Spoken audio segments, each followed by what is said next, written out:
People always imagine evil arrives loudly. A slammed door. A raised voice. A shadow in the window. But the truth is quieter. Much quieter. When someone plans to take your life apart piece by piece. They don't look like a villain. They look like a helper. They bring you groceries. They refill your pillbox. They say, "You're not alone," while studying the places where you're cracking. By the time you realize what they're doing, they're already in your kitchen. Your paperwork. Your future. And in my case, she wasn't just after my money. She was building an entire life where I no longer existed. A widow of a man who hadn't died yet. I should have seen it sooner. But grief blinds you to the people who smile the hardest. This is how it started. My name is Walter Hayes. 69. Retired forensic accountant. And widower of the only woman who ever understood the way my mind worked. For 32 years, Elaine and I lived in a pale brick house on Linden Street. When she died, the house didn't collapse. The silence did. Her humming disappeared from the kitchen. The kettle she always left warmed for me went cold. Olivia unplugged it one morning and replaced it with her sleek electric pot. Little things. Always the little things first. People think grief weakens you, but they're wrong. Grief sharpens you. It forces you to see what used to blend into the background. I needed that sharpness more than I realized. Michael, my son, flew in for the funeral. Good man, just overworked. His job had him traveling constantly, barely home long enough to breathe. And Olivia handled their finances, their schedules, even their joint accounts. She controlled what he saw, and what he never got the chance to question. She arrived at my house polished and polite. The kind of woman who looked like she ironed her empathy in the mornings. At first, she was helpful. Too helpful. She sorted my mail. Filed my insurance paperwork. Mentioned downsizing with a soft voice and a practiced frown. Then her help shifted. She asked about my pension. My life insurance. My house deed. My medical coverage. All wrapped in concern. All too specific. And then came the folder. Left on my table. Maybe by accident, maybe by design. Containing a photocopy of a stranger's death certificate. Not Michael. Not me. A completely unrelated man. Olivia said, "Oh, that? I'm helping a friend with estate paperwork." But the document was wrong. Wrong formatting. Wrong county seal. Wrong date code. And worse. The pattern on that certificate. I'd seen that pattern before. Not in my personal life. In my cases. This wasn't her first attempt. That was the moment my instincts woke up. I began documenting everything. Scanning papers. Photographing envelopes. Recording conversations. Elaine used to tease me for seeing patterns in everything. I married a detective without a badge, she'd say. God, I wish she'd been there. She would have recognized Olivia's patterns faster than I did. Then Olivia got bolder. A power of attorney form appeared on my counter one morning. Pen uncapped. Signature line waiting for me like an open grave. I just want to make things easier, she said. I didn't sign. Her smile tightened. Just a flicker. But enough. There are bills you don't know about. You're vulnerable, Walter. You need someone to protect your assets. She said it so gently. You'd think she was offering prayer instead of control. Then she made her fatal mistake. She left her phone unlocked on my counter. A banking app glowed on the screen. An offshore trust account. Not mine. Not Michael's. And the transfer amount was large enough to hurt. No, large enough to erase. I took a photo. Later that night, I traced the routing number. Behind it was a web of shell buyers, flipped properties, and funds quietly siphoned from elderly clients. She wasn't trying to steal a little. She was building a nest egg big enough to disappear with. House, pension, bank accounts. Every part of my life neatly packaged for her escape plan. If I hadn't seen it, she could have drained everything and declared me incompetent in the same afternoon. This wasn't a scam. This was a replacement. The next day, she called me with an urgent request. Walter, I need you to transfer money into this account. No paperwork, they don't do paperwork. That was the moment everything crystallized. I asked her to repeat the account number slowly. She did. My recorder captured every syllable. Then Michael called me. Sunburned, laughing, on vacation. Completely unaware his wife had been telling people he was drowning in debt. He wasn't in trouble. He wasn't involved. He was simply kept in the dark. Olivia didn't just manipulate her victims. She manipulated her own husband. She wasn't just after my money. She was setting the stage for a life that didn't include me. And barely included him. And suddenly, the silence in my house wasn't heavy anymore. It was alert. Focused. Waiting. Because now I knew the truth. Olivia had made her first series of moves. And she thought I hadn't noticed. But I spent a lifetime catching people smarter than her. And now, it was my turn. After the day Olivia showed her first crack, that tiny flash of panic when I didn't make the transfer, I thought she might retreat. Give me space. Regroup. I was wrong. That night, the quiet in my house felt staged. Like a pause in a predator's breath. And predators don't pause unless they're recalculating their next move. I waited until morning before calling Detective Eric Wolf. I needed a night to think. To breathe. To steady myself. Because when someone like Olivia panics, they don't slow down. They accelerate. When Eric picked up, his tone said everything. Walter. I was expecting your call. Expecting. The word hit me like a warning siren. He told me that over the past year, 3 elderly homeowners in nearby counties had lost huge portions of their estates. All after receiving help from a financial advisor who fit Olivia's exact behavior pattern. Warm. Helpful. Organized. Deadly. None of the victims pressed charges. Most didn't live long enough.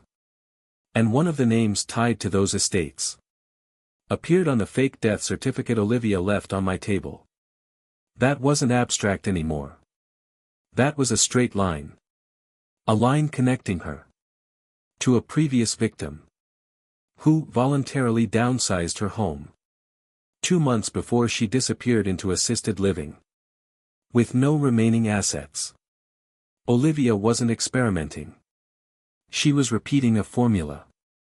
And I was next. When Eric quietly ran the offshore account number I photographed from her phone, the results were worse than expected. The trust wasn't just fake.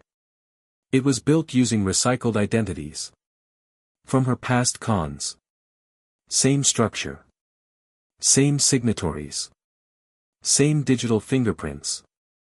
And there, buried in the metadata of one of the trust documents, was the name of a woman whose estate Eric had reviewed last spring, when her children claimed she'd been manipulated out of her home. Same handwriting. Same notarization style. Same formatting errors. Not luck. Not coincidence. Practice. Olivia wasn't a spontaneous thief. She was a specialist. 2 days passed after that call. 2 quiet days. Too quiet. That's how you know you're being stalked. When the world around you stops moving. Waiting for the predator to choose the next angle of attack. I kept expecting Olivia to call. To show up. To push again. She didn't. Instead, the attack came sideways. Mrs. Klein from next door knocked on my door. Holding a sympathy card. For Michael, she whispered. I'm praying for him. I felt the air leave my lungs. What happened to Michael? I asked. Oh. I'm so sorry. I thought Olivia told you. Olivia had been telling neighbors. That Michael was severely injured on his work trip. That updates were uncertain. That the family was holding on to hope. A perfect fog of tragedy. And suddenly, I felt something colder than fear for myself. Fear for my son. Michael had no idea someone was rewriting his life. While he was still living it. And that terrified me more than anything Olivia could ever do to me. He was still traveling, still distracted. Still trusting his wife to manage their world. Olivia controlled what he heard. What he saw. And when he saw it. She kept his attention. As tightly as a locked drawer. He wasn't blind. He was managed. The next afternoon. As if summoned by the tension in the air. She returned. No call. No warning. Just the soft, rehearsed knock. Of someone who believed the house already belonged to her. You look tired, she murmured. Have you made the transfer? Not a question. A command disguised as concern. When I said no. Her expression cracked again. A fracture small but deep. She stepped past me. Eyes scanning my home. Like she was memorizing an inventory. You're making dangerous decisions, Walter, she said softly. You need someone to act for you. Someone who understands what's at stake. She wasn't talking about care. She was talking about guardianship. The legal erasure of my autonomy. Because once she had that. She wouldn't need my signatures. Wouldn't need my permission. Wouldn't need me at all. She could declare me incompetent. Claim Michael was unstable. And take everything. House. Pension. Insurance. Inheritance. Every last piece of our lives. As she spoke. My eyes landed on the worn gardening gloves. Still on Elaine's windowsill. Elaine used to tell me. You don't wait for signs of rot. You look for the places someone is pushing too hard. If she were here. She would have taken one look at Olivia. And known exactly what she was doing. Her voice echoed in my memory. People who rush your decisions. Are trying to hurry you past the truth. That line steadied me more than anything Eric had told me. Before Olivia left. She leaned close. And whispered. If you wait too long, Walter. The opportunity to protect your family may disappear. She meant it as pressure. But it landed like a confession. She had a timeline. A plan. And my refusal was disrupting everything. She wasn't just stealing. She was replacing. Replacing Michael with a tragic narrative. Replacing me with a legal diagnosis. Replacing our family's history. With a version where she stood alone. As the grieving heir. To everything we built. And the moment the door closed behind her. I understood something vital. She believed she had me cornered. She believed she was sprinting toward her victory. But she didn't know. I had already documented every move she made. She had no idea. That I wasn't running from her. I was waiting. And predators sprint fastest. When they don't realize. The trap has already been set. There's a silence that doesn't come from peace. It comes from preparation. A quiet so sharp it feels like someone is arranging your absence. That's the silence I woke up to the morning after Olivia's last visit. A silence that felt staged, orchestrated. Like the world was holding its breath for her next move. Because predators don't sprint randomly. They sprint toward an ending they've already written. And Olivia's ending? It arrived in my mailbox. Thick cardstock. Elegant embossing. The kind of paper used for weddings, or funerals. When I opened it, my fingers went numb. It was a memorial announcement.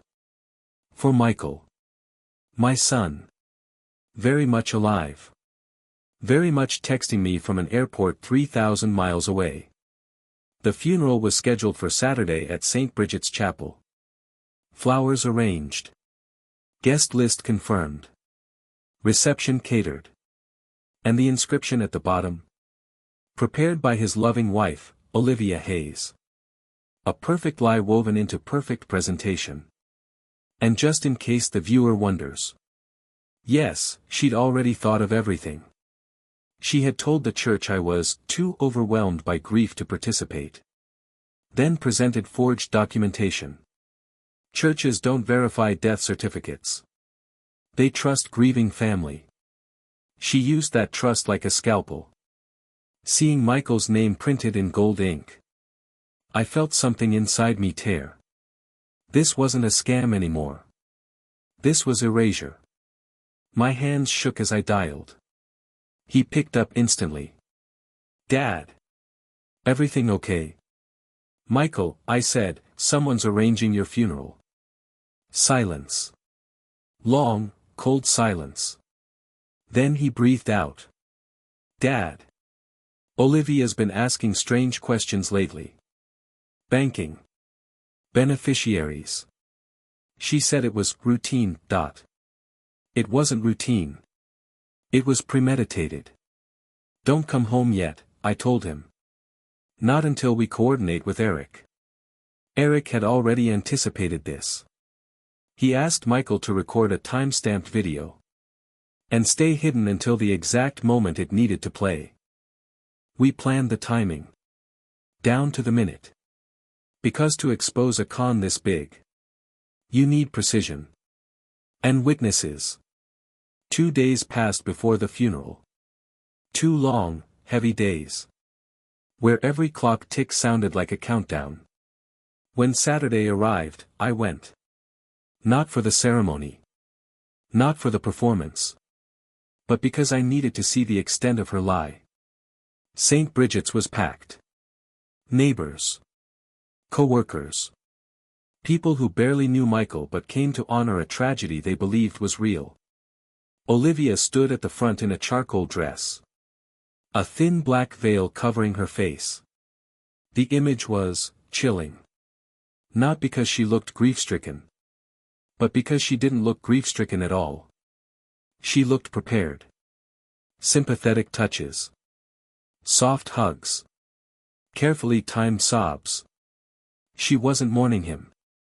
She was auditioning for her new role. The grieving widow with access to everything. When I saw Michael's photo framed at the altar. My son's smiling face under the caption, "Forever loved." Something broke in me again.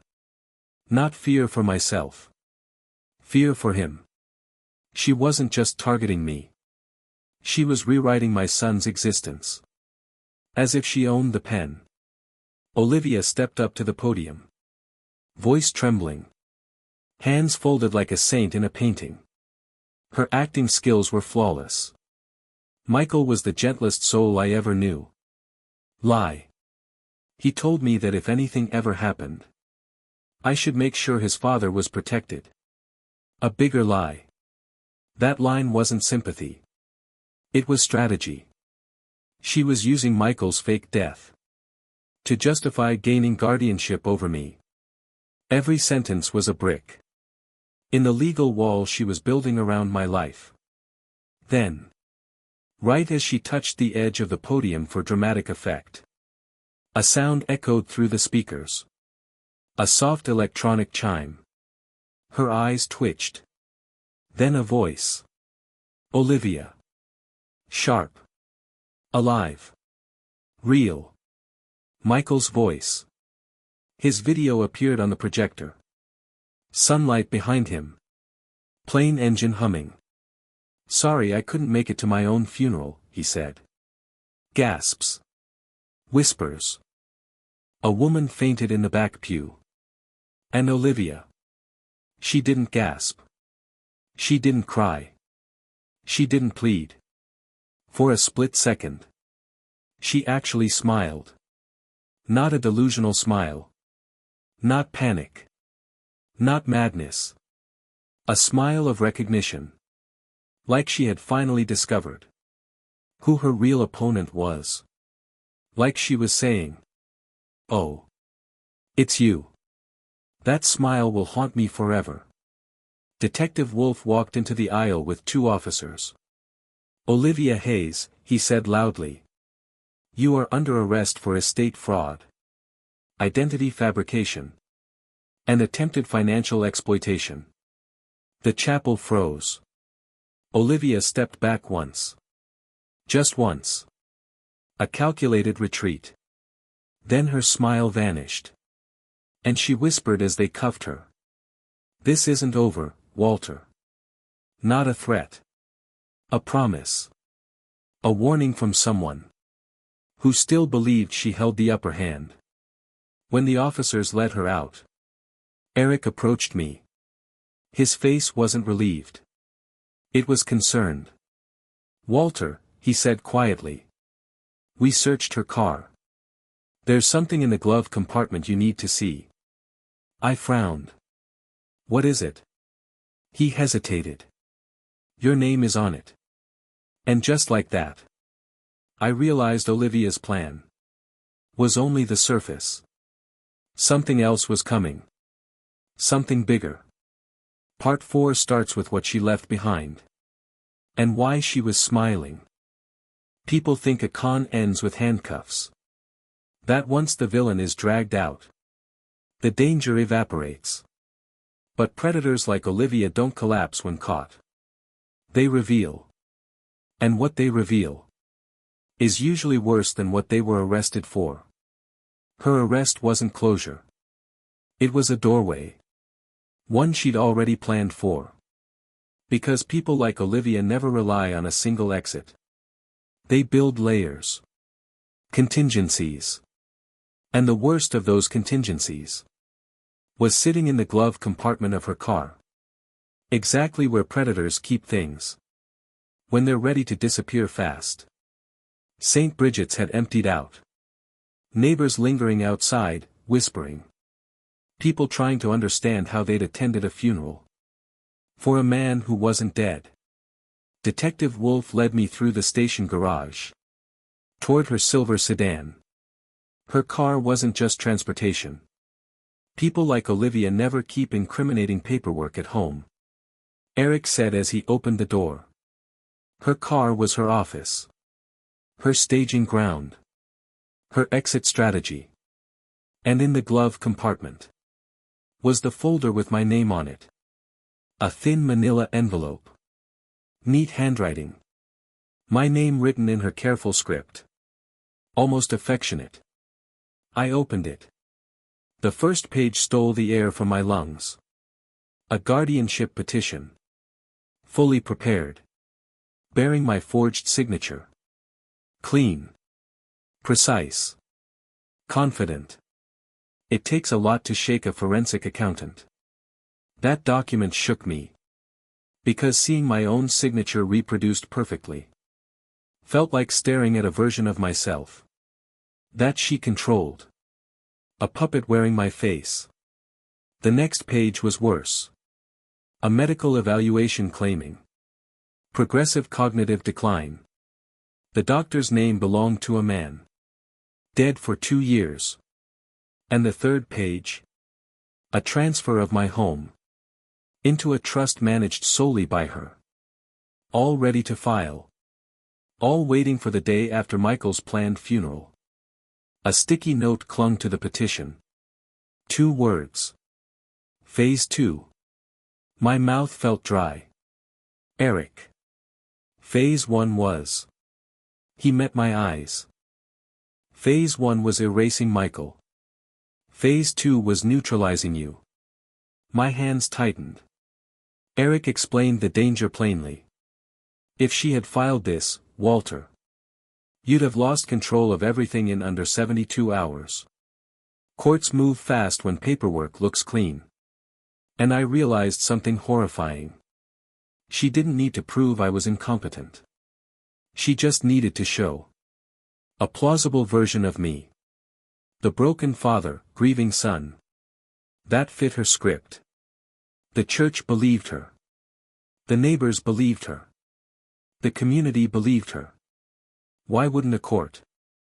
The violation wasn't financial. It was existential.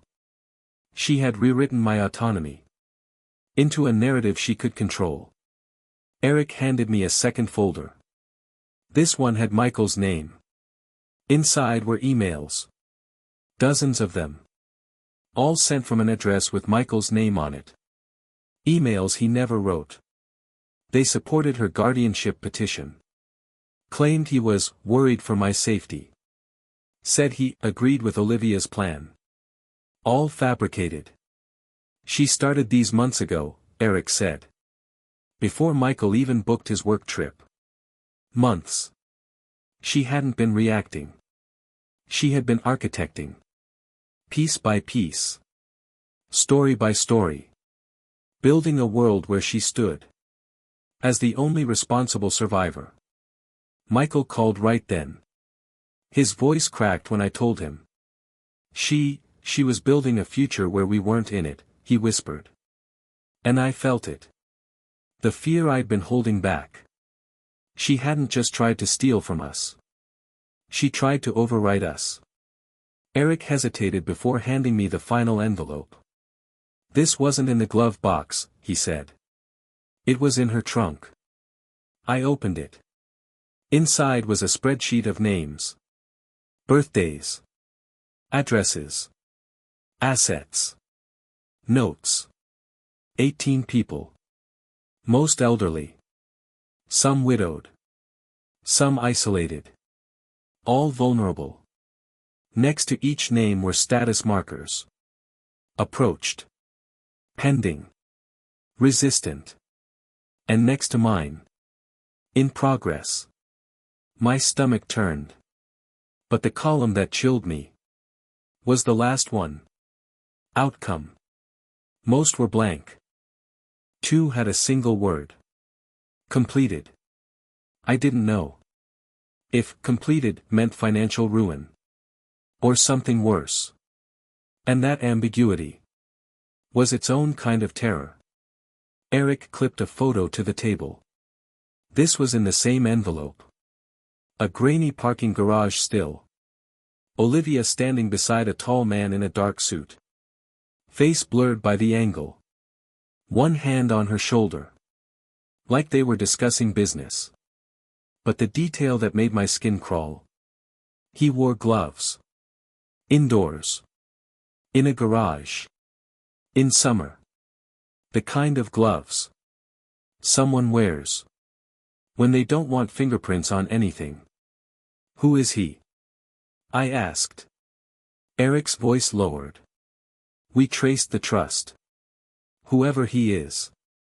He funded every part of her operation. My breath caught. So she wasn't working alone. Eric nodded slowly. No, Walter. She was the apprentice. He slid the photo back toward me. And the man she was working for.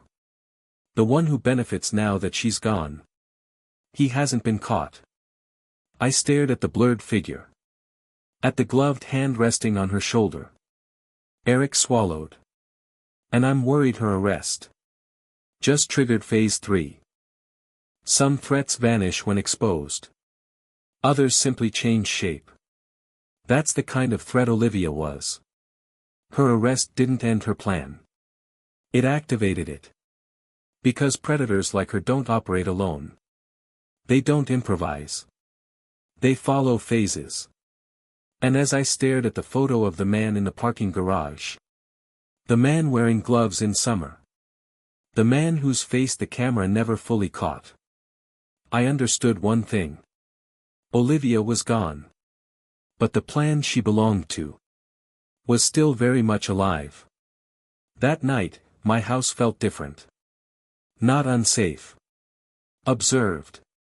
Shadows stretched too long. Floorboards creaked in ways I didn't recognize.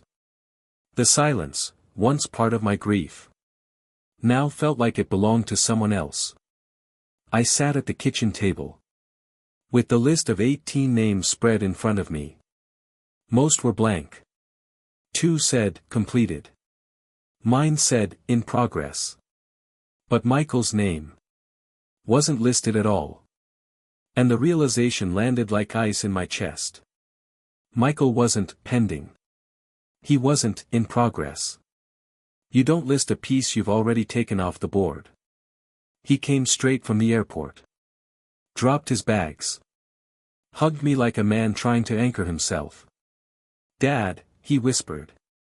She wasn't always like this. Pain, confusion, and betrayal twisted in his voice. I squeezed his shoulder. People like Olivia, I said, become whoever they need to be, to get whatever they want. He nodded slowly. Then he asked the question neither of us wanted to say aloud. What if he's still out there? He meant the man in the gloves. And neither of us had an answer. Later, after Michael fell asleep on the couch, my phone buzzed. Detective Wolf.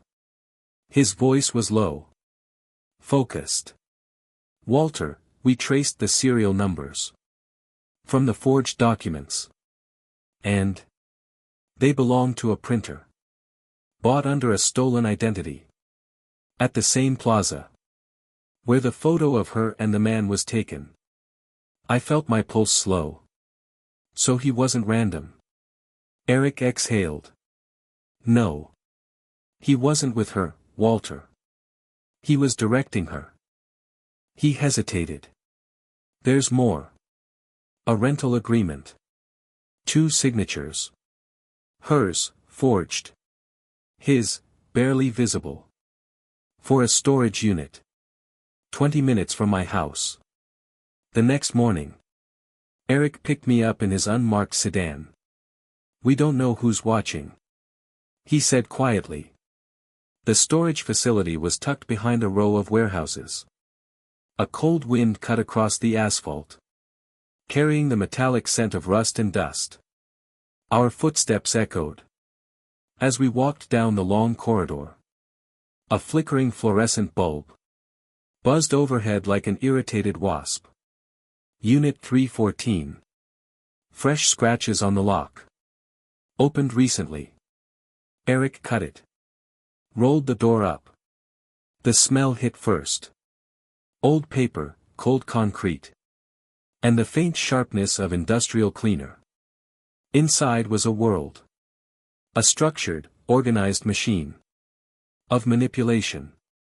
File boxes, rows of binders. Hard drives, flash drives. Burner phones. Templates for guardianship petitions.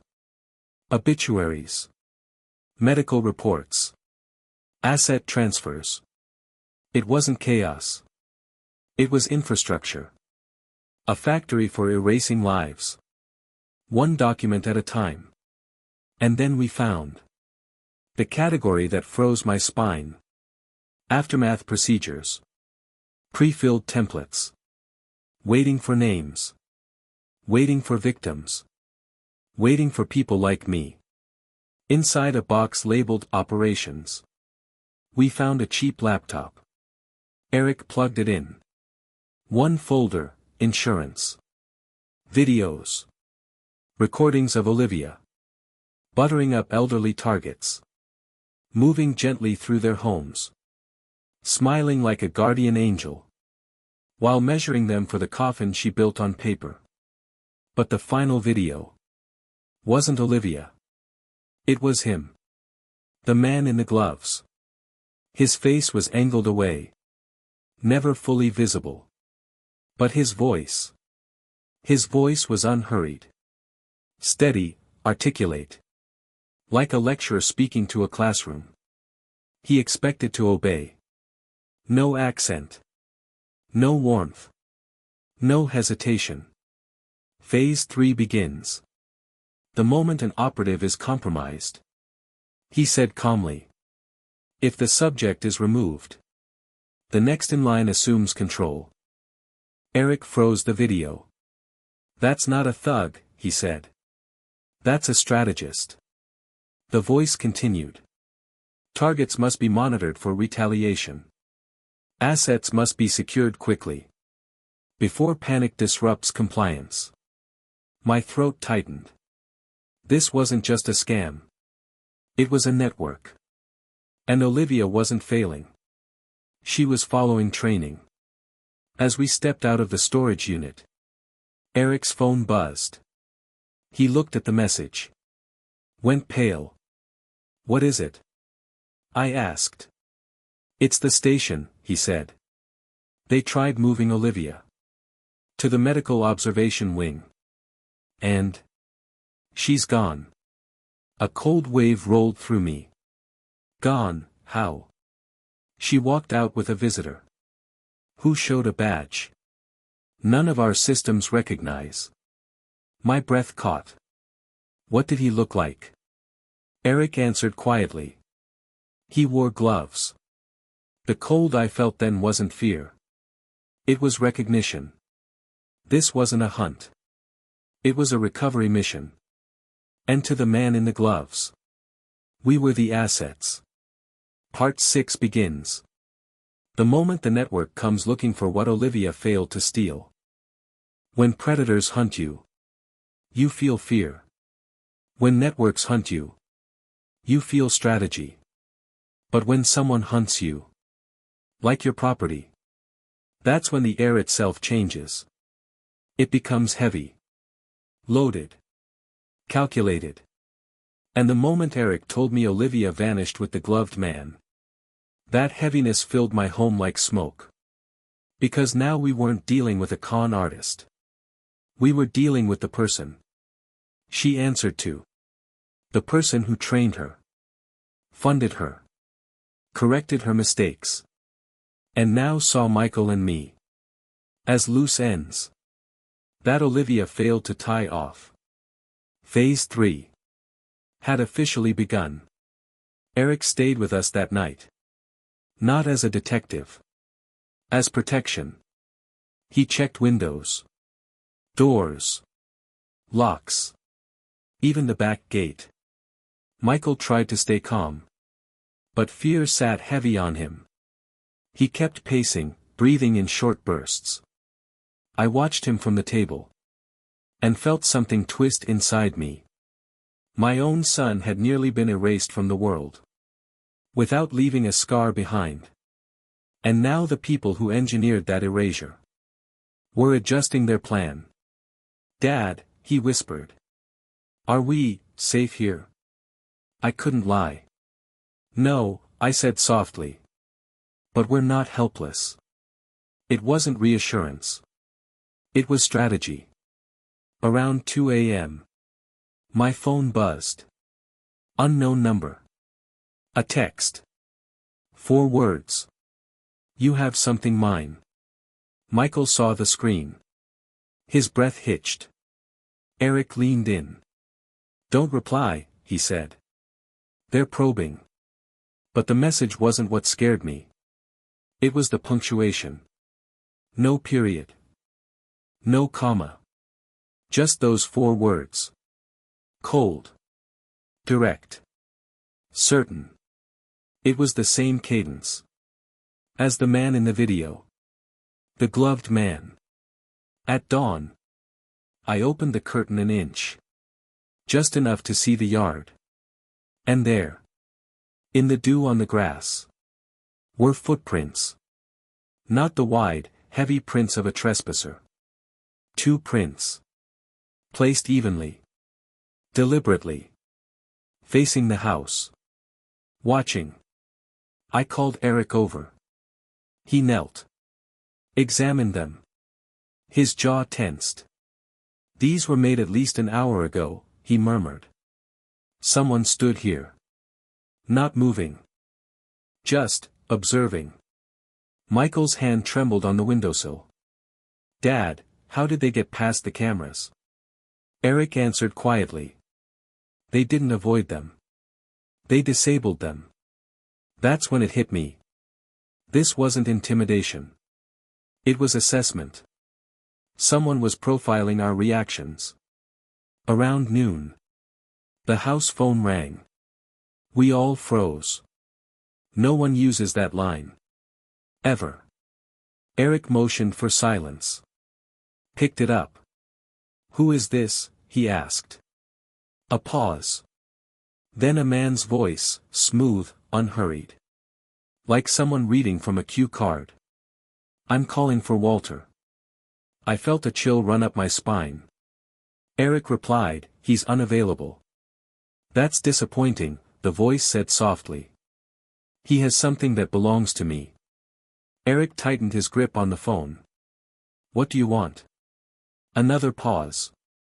To complete what Olivia started. Michael stepped back, hands shaking. Eric's voice sharpened. You're not touching him. Or his son. The man chuckled. Not loud. Not mocking. A quiet, controlled chuckle. The kind a surgeon makes. Before picking up a scalpel. I understand your instinct to protect, he said. But you misunderstand the situation. His tone shifted, just slightly. I'm not coming for them. I'm coming for the information they took. My mouth went dry. He meant the storage unit. The files. The video. The list of 18 names. The entire operation. I'll retrieve it, he said.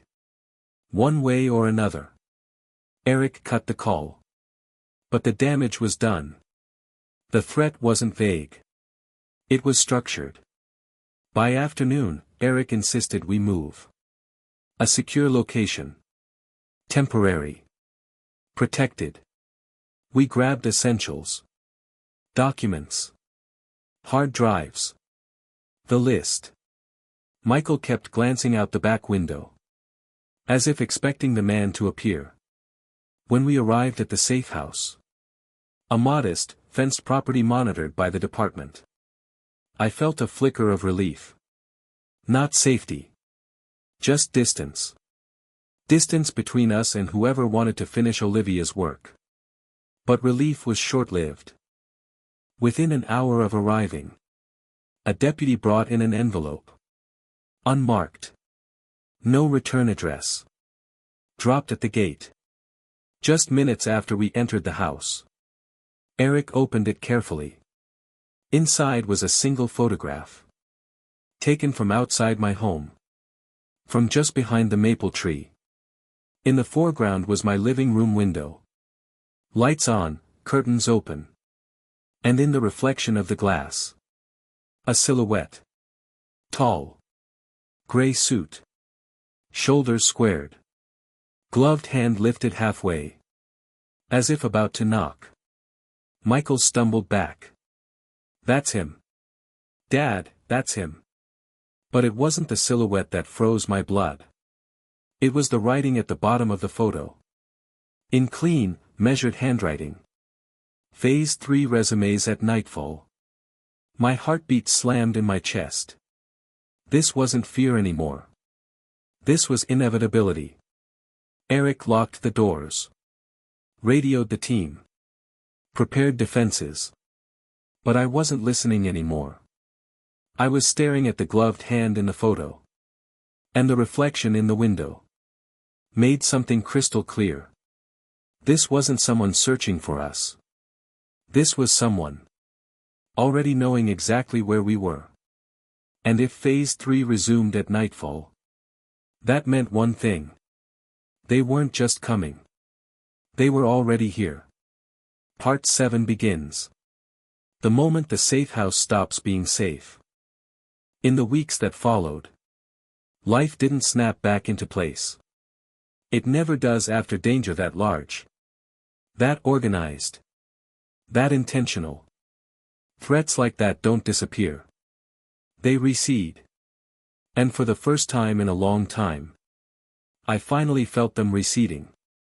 Not gone. Just far enough that I could breathe again. Michael stayed with me longer than either of us expected. He tried to be strong. Tried to keep moving forward. But grief has layers. You don't understand until someone you love almost disappears on paper. One evening, as we fixed the back steps together, he said, "I'm not fully okay yet. But I think I can get there. As long as I'm not trying to do it alone this time." I nodded. "Then you're already halfway there." He smiled, faint, tired, but genuine. Olivia broke a lot of things. But not him. And not us. 3 weeks later. After hearings, evaluations, and hours of testimony, the court issued its final ruling. Not quick. Not clean. It took a judge with a sharp mind. And sharper patience. To sift through the forged paperwork. And see the truth underneath. When the final documents arrived by certified mail, they came with a handwritten note from the judge. "For what it's worth, Mr. Hayes. You were targeted because you paid attention. Keep doing that." It wasn't victory. It was validation. And for the first time, my life belonged to me on paper. And in truth. The official update was brief. Olivia pled guilty to multiple counts of fraud. In exchange for providing details about the network. No appeals. No courtroom theatrics. Just a quiet admission that the life she built was made of other people's stolen pieces. I didn't feel triumph. I didn't feel satisfaction. What I felt was an ending. The kind that doesn't celebrate. Just closes a door. As for him, Eric told me the truth one afternoon. As we sat in my living room. "We still don't know who he really was," he admitted. "His ID was fake. His employment records were non-existent. His real name never showed up in any system." He paused. "But that's someone else's problem now." I let out a breath. Not relief. Not fear. Just understanding. Some shadows don't vanish. They move on. And you learn to let them. Michael and I visited Elaine's grave. On an overcast morning. When the world felt soft and forgiving. I brushed the leaves from her headstone. And whispered. "You always said silence reveals the truth. You were right, Elaine. It revealed everything." Michael knelt beside me. "We're trying," he said quietly. "I think you'd be proud of us." I closed my eyes. For the first time. Standing at her grave didn't feel like losing her. It felt like finally reaching her. Back home. The house looked the same. But it felt different. Not haunted. Not invaded. Just steady. Grounded. Mine. I walked through each room slowly. The kitchen. The hallway. Her old garden window. And felt something settle inside me. That had been unsettled for too long. The silence was there. As it always had been. But it wasn't sharp anymore. Wasn't heavy or watching. It was warm. Natural. Owned. Just my home. Just my life. And the silence. At last. Belonged to me.